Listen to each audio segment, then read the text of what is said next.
هو شبي. حياك عمي ابو سعيد. كيف حالك سليمان؟ الحمد لله. مو اخبارك؟ الحمد لله رب العالمين. خيرك؟ مو الاخبار؟ الحمد كيف لله. الامور؟ الحمد لله طيب خير. وتمشيت؟ هي والله شيء علوم؟ ماشي. ماشي اخبار؟ الا الخير الحمد لله رب العالمين. على عباله. والله ها شويه شوفت عينينا جاه. هي زين مأجور أخبارك؟ مأجور تعامل فيها ذا الحلال. هي والله ما تسوي شويه ها. مو الاخبار؟ الوالده مو اخبار. الحمد لله رب العالمين جينا بخير الحمد لله. ابشر عاد انا باغنك في موضوع ان شاء الله. هي تعال هناك ان شاء شويه الله نجلس. ان شاء الله ان شاء الله عمي. اسمح لي عاد قطعت عليك عليك. طال اسمح لي وطيته ذا حلال. ها خذ راحتك عمي. ان شاء الله. كيفك يا عمي ابو سعيد بعد هنا يا شيخ والله ما تشوف.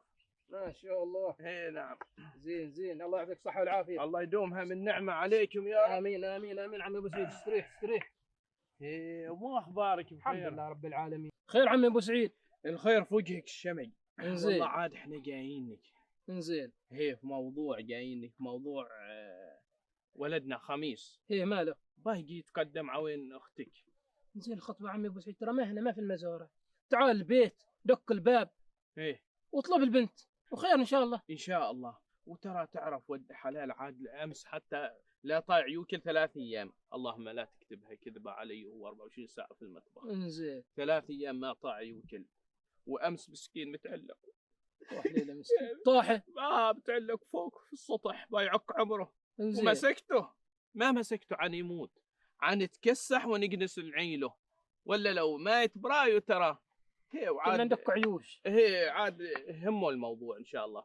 ونجيكم. انزين. وترى هذاك ولد خالتها يكون. زين ماشي بس طال عمرك عمي ابو سعيد. ماشي بس. عاد ان شاء الله هنجيكم على الاسبوع القادم. حال مو الاسبوع القادم. ها. اليوم في الليل تعال. حاشا لله بالفكه منها. الليله عمي خير البر عاجله تعال اليوم. ان شاء الله هنجيكم. عاد هلا في ذا ان شاء الله ان شاء الله. هي وترى ولد خالتها مثل ما قلت لك. ان شاء الله عمي ابو سعيد ان شاء الله. هي وراعوا ان شاء الله يصير خير ان شاء الله عمي. يلا روح ان شاء الله كمل ننتظركم شغلك. ان شاء الله. هي كمل ان شاء شغلك. الله. ان شاء الله جزاك الله ان شاء الله خير. عمي بارك الله فيك.